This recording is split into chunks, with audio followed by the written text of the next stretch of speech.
We're going to talk about Arvid Lindblad for the next, let's say, 10 minutes. So if you don't rep Arvid Lindblad or don't care about Arvid Lindblad, you better find a way to care about him right now, because he's the topic of discussion on today's Unscripted. After seeing two specific things take place last year, I have a weird feeling in the pit of my stomach that Arvid Lindblad is going to make his Formula One debut at some point this year. Do not consider this a prediction. I know I have inevitable in the thumbnail, but let's be real, man. Lindblad's gonna be with Minardi or Red Bull at some point next season. But here's the thing. What we need to acknowledge first is that Arvid Lindblad at 17 years old currently holds a Formula One super license. He did the little New Zealand championship in the off season, and I believe that gave him all the points he needed to acquire the coveted super license. And we know that the FIA has a new rule that they introduced last year saying, listen, if you're 17 but you're good, we'll give you a blind, man. We'll let you in the sport. Arvid Lindblad will turn 18, I believe, August 8th this year. So unless one of the two Minardi drivers honks bad enough in the first half of the season where they're going to need an emergency sub, I don't actually think that this waiver will be put into play, but it could. Anyways, two things happened last season that when I look back on it and I look back on Lindblad and the fact that he's got all this bottled up energy that I'm sure Christian Horner and Helmut Marko want to unleash onto the Formula One world, it makes me think that Lindblad could very well make his Formula One debut at some point in 2025. And here are the two instances. Instance number one is Franco Colapinto coming into Formula One in the manner in which he did. Logan Sargent was honking, he kept crashing, and Williams were like, you know what, man, it's not working out between us.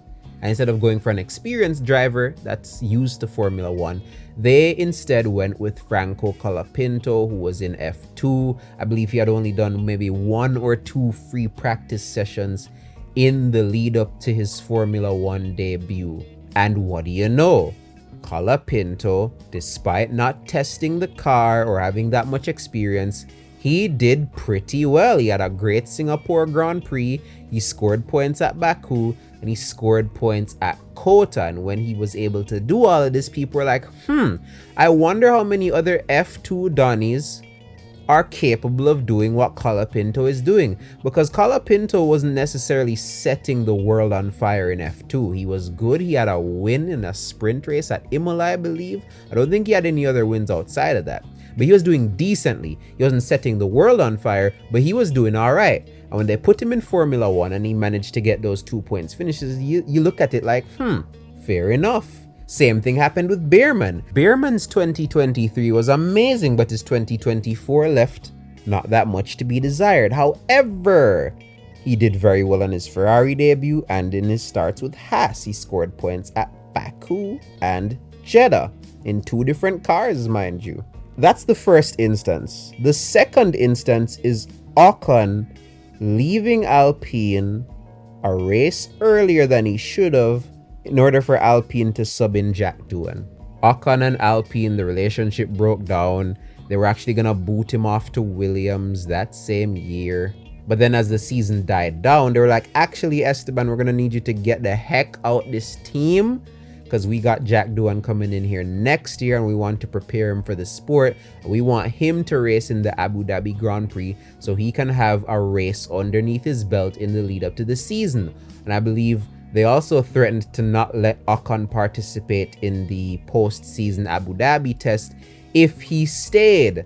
I believe those are rumors. I don't know if they're confirmed or not, but those were the circumstances that were purported to be the reason why Ocon stepped aside a week early. When I put these two scenarios and I look at what Red Bull are going through right now with Yuki Tsunoda and Isaac Hadjar, I think there could be a possibility that one of these two scenarios takes place.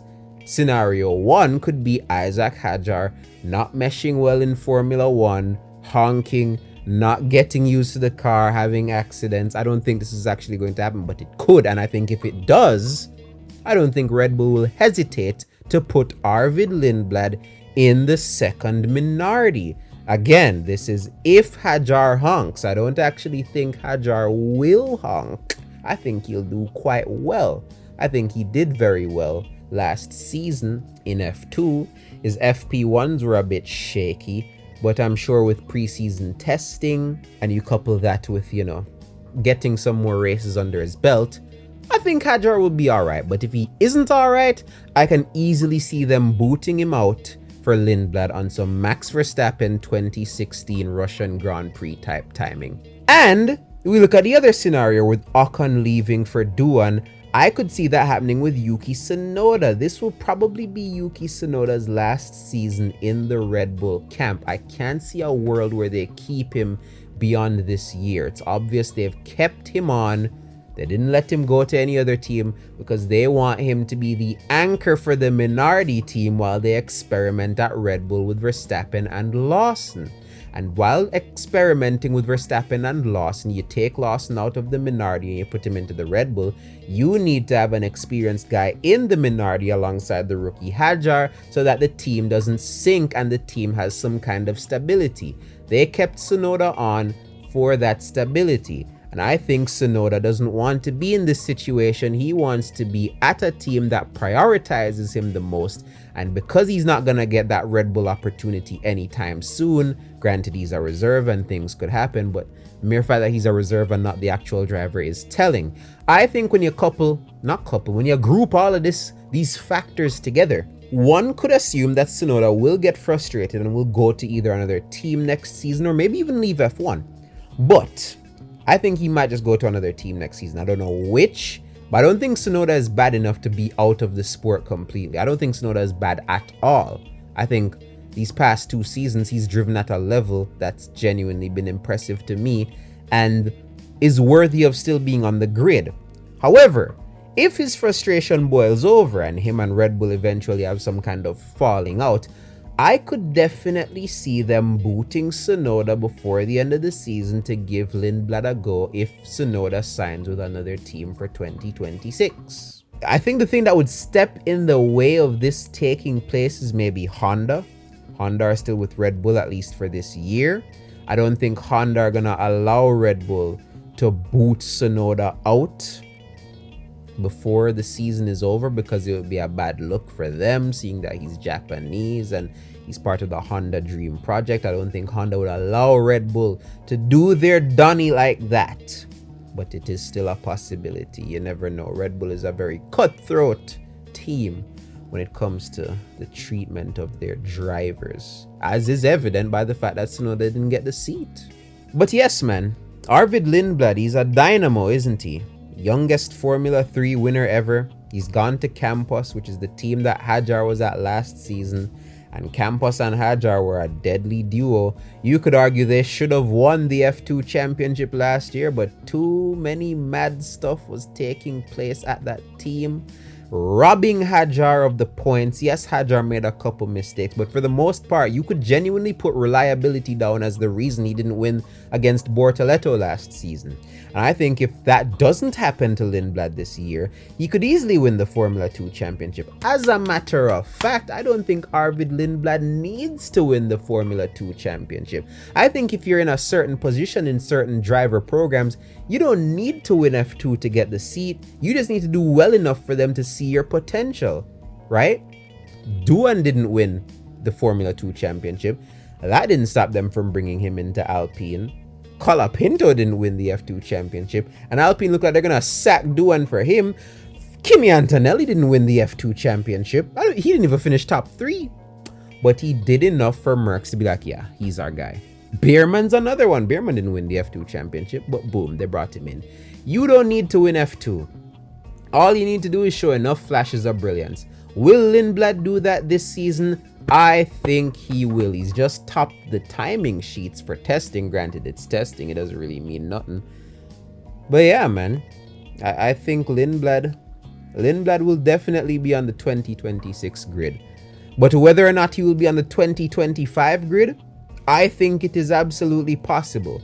I'm not going to go out on a limb and say it will happen. But Arvid Lindblad in Formula 1 is inevitable. This guy is probably going to do some FP1s this year.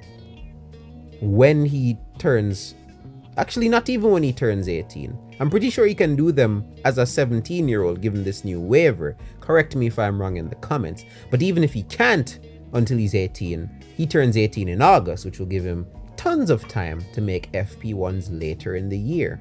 So yeah, Lindblad, man, look out for him, bro. He's gonna do great things, I think. I think he's the Verstappen heir. The heir to the Verstappen throne. Unless Lawson cooks, which I think he will. A lot of people hating on Lawson. A lot of people want Lawson to fail, not me. Been singing Lawson's praises for years now. Y'all know this, man. I'm a Liam Lawson truther. But I'm also an Arvid Lindblad truther. And I think we're gonna see Arvid Lindblad in Formula 1 sooner rather than later.